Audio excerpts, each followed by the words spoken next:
Officer, license and registration, both of you. ID's out now. Officer, what's the reason for the stop? I'll tell you the reason when I'm ready. ID's now. Can you explain what traffic violation occurred? Who asked you? Driver, tell your buddy to keep his mouth shut. Lieutenant Marcus Webb sits at his desk at 11:47 p.m. on a Thursday night in the Delaware State Police Internal Affairs Office, watching Bodycam footage for the 6th time, and he's seeing something that makes him want to put his fist through the monitor. The footage shows Officer Ryan Myers pulling over a black motorist in Riverside Estates 3 weeks ago. Nice neighborhood, expensive houses, the kind of place where the median home value is $680,000, and people call the cops if your lawn service shows up in a truck that looks too old. Myers approaches the window. License and registration. The driver asks why he was pulled over. Myers says, "I'll tell you when I'm ready." The driver asks again.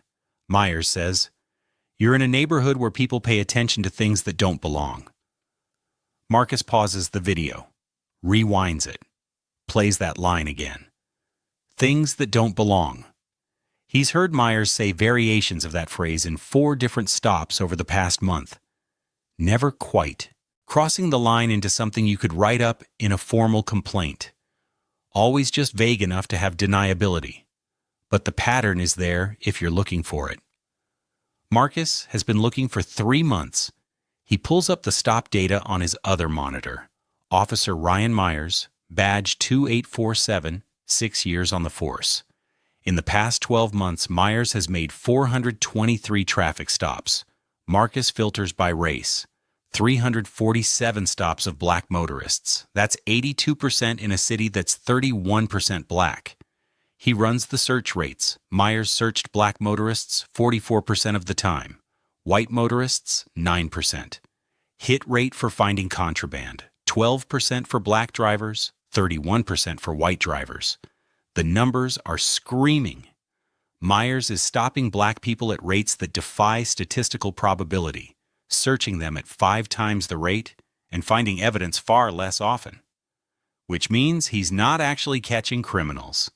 He's harassing innocent people based on their skin color.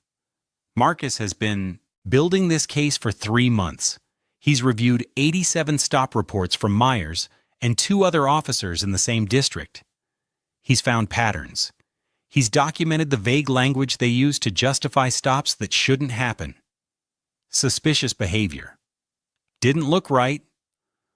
High crime area, used to describe neighborhoods that have almost no crime. But he doesn't have enough yet.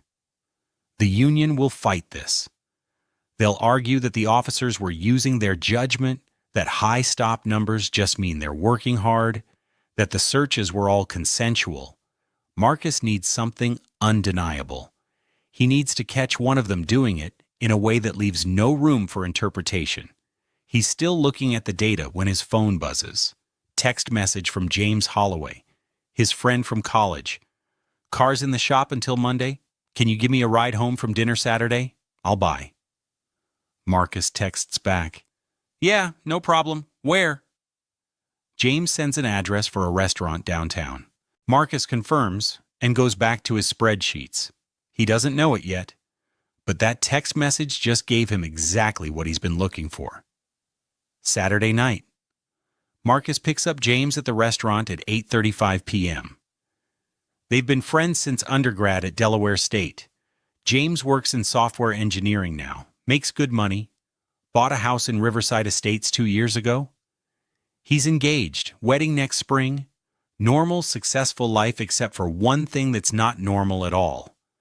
James has been pulled over 4 times in 2 years for driving in his own neighborhood. Same pattern every time.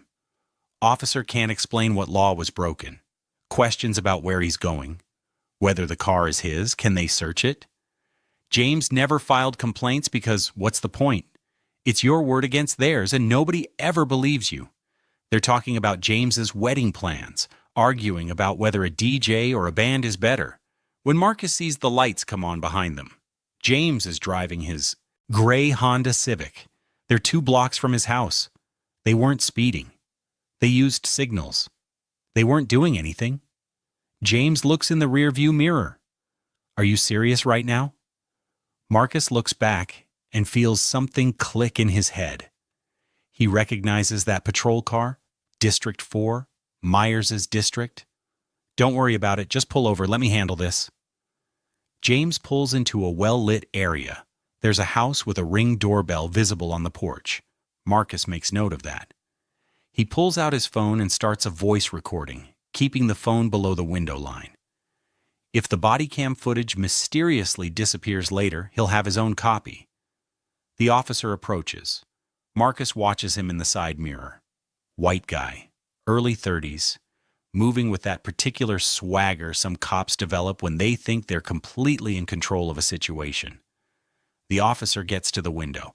Marcus already knows who it is before he sees the face. Officer Ryan Myers, badge 2847, the same. Officer whose stop data Marcus has been analyzing for 3 months. The same officer who's said things that don't belong 4 times in recent stops. And he's about to say it to an internal affairs lieutenant who's been building a case on him. Though Myers doesn't know that yet. Myers raps on the window with his flashlight. James rolls it down. Good evening, officer. The flashlight beam goes straight into James's face, then swings to Marcus. License and registration. Both of you, IDs out now. James keeps his voice respectful.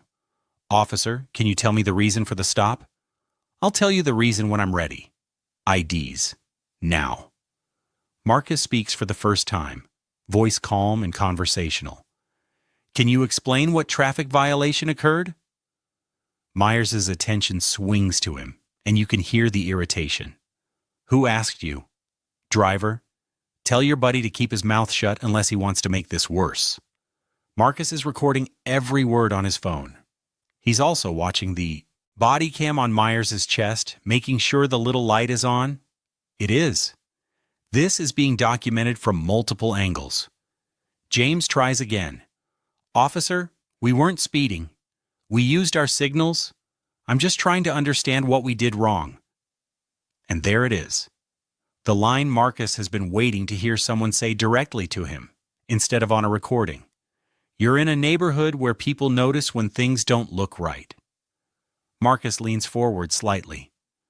Before you do that, I have a question. How many stops have you made in this neighborhood in the past month? Myers stares at him. That's none of your business. Last warning. IDs on the dashboard, or you're both getting out. Marcus reaches for his wallet slowly, but he doesn't pull out his driver's license. He pulls out his Delaware State Police Internal Affairs credentials, badge and ID card. He hands them through the window to Myers. Here's my ID. Look at it carefully. Take your time. Because in about 30 seconds, you're going to realize you just made a career-ending mistake. Myers takes the credentials, shines his flashlight on them. Delaware State Police, Internal Affairs Division, Lieutenant Marcus Webb. His face goes through changes, confusion, recognition, pure horror. Your Internal Affairs, Lieutenant Marcus Webb, and every word you just said is being recorded. On your body cam, on my phone, and on that doorbell camera right there. Marcus points to the Ring doorbell 15 feet away.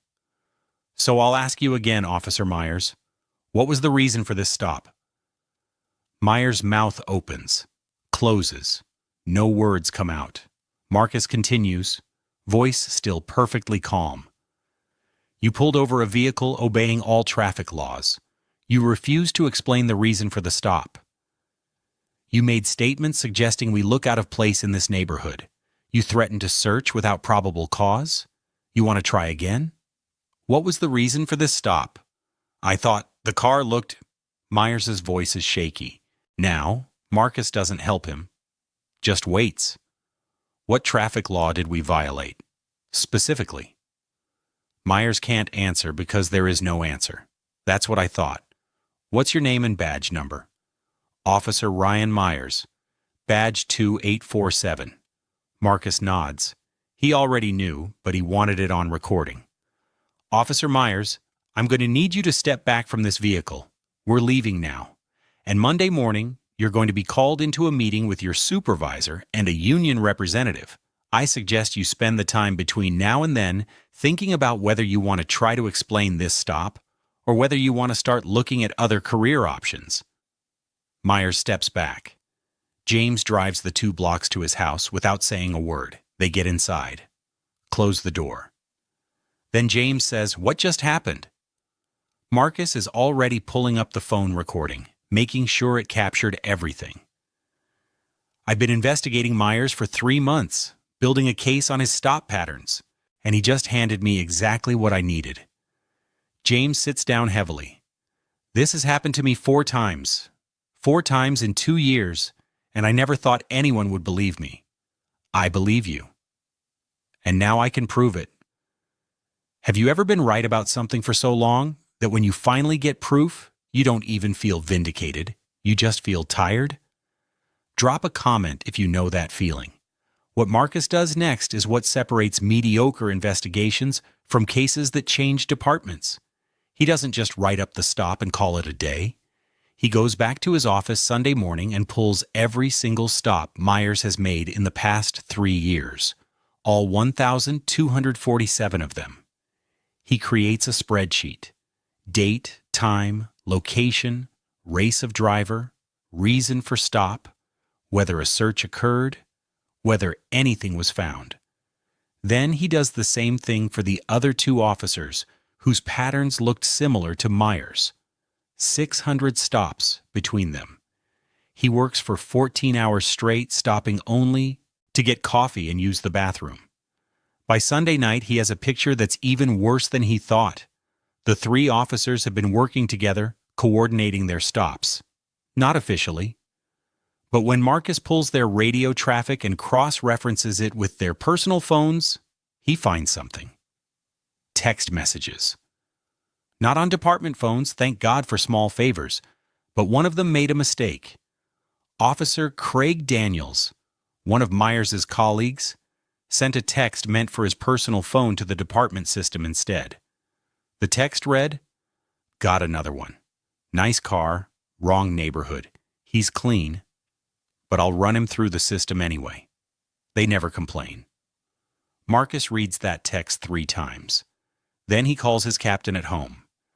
Captain Sarah Rodriguez has been in internal affairs for 12 years. She's seen everything. But when Marcus reads her the text, she goes quiet for a long moment. That's not one bad cop. That's a pattern. That's what I'm saying. It's not just Myers. It's at least 3 of them, maybe more. And they've been doing it for years. How solid is the case? I've got stop data showing racial disparities that are statistically impossible to explain by legitimate law enforcement. I've got Bodycam footage showing the same scripted language in dozens of stops. I've got that text message. And now I've got Myers on camera pulling me over and saying we look out of place in a neighborhood. Rodriguez is quiet again. Then, "You were in the car?" "Yeah, riding with a friend. Myers pulled us over for nothing. Ran his usual script and I let him dig himself in before I identified myself." Jesus, Marcus. That's not how we usually do investigations. I know, but it's clean, it's documented, and it's undeniable. Rodriguez thinks for a moment. "All right, come in Monday morning, bring everything. We're taking this to the chief." Monday morning, 8 a.m. Marcus walks into Chief David Morrison's office with a folder containing 6 months of analysis, the stop data, the body cam clips, the text message, and the recording from Saturday night. He lays it all out. Morrison is a 28-year veteran who worked his way up from patrol to chief. He's seen enough bad cops to know what he's looking at. He watches the body cam footage from Marcus's stop, watches Myers say things that don't look right, watches the moment Marcus hands over his IA credentials, and Myers realizes his career just ended. Morrison turns off the monitor. "How many officers are we talking about?" 3 for sure. Myers, Daniels, and Officer Jennifer Wu. Possibly a 4th. And their sergeant knew or should have known because he signs off on their activity reports every month. Recommendations? Terminate Myers and Daniels immediately. Wu's numbers are borderline. Might be able to salvage her with retraining. Demote the sergeant. And we need to audit the whole district to see if this goes deeper. Morrison nods slowly. Do it. Build the termination. Packages. Make them airtight. The union is going to fight this hard. I know. That's why I spent yesterday making sure everything is documented 6 ways. The termination process takes 4 weeks. Marcus builds the cases methodically. For Myers, he compiles 43 stops that show the pattern. Black motorists in nice neighborhoods, vague reasons for stops, searches based on nothing. The hit rate of 12%, proving Myers wasn't actually finding criminals. The text messages, the body cam footage, and the recording from Saturday night where Myers pulled over an internal affairs lieutenant and threatened to search the vehicle for no reason. The termination letter is delivered on a Tuesday morning. Myers is called into his supervisor's office. He walks in thinking it's about the Saturday night stop, thinking maybe he'll get a written reprimand. He walks out unemployed. The letter cites racially discriminatory traffic stops, failure to articulate reasonable suspicion, threatening, behavior, and conduct unbecoming. Effective immediately. Myers appeals through his union. The appeal hearing is scheduled for 3 weeks later. That hearing is where Marcus has been pointing all his work for 3 months. That's where this case gets won or lost. The hearing is held in a conference room at State Police headquarters. 3 people on the review board. Myers with his union attorney. Marcus with the chief and the department's legal counsel. The room is small and windowless, and the air conditioning doesn't work well. It's going to be a long afternoon. Myers' union attorney is a guy named Ron Peterson, who's been defending cops for 20 years. He's good at his job. He opens by arguing that Myers was a dedicated officer with 6 years of service, no prior disciplinary actions,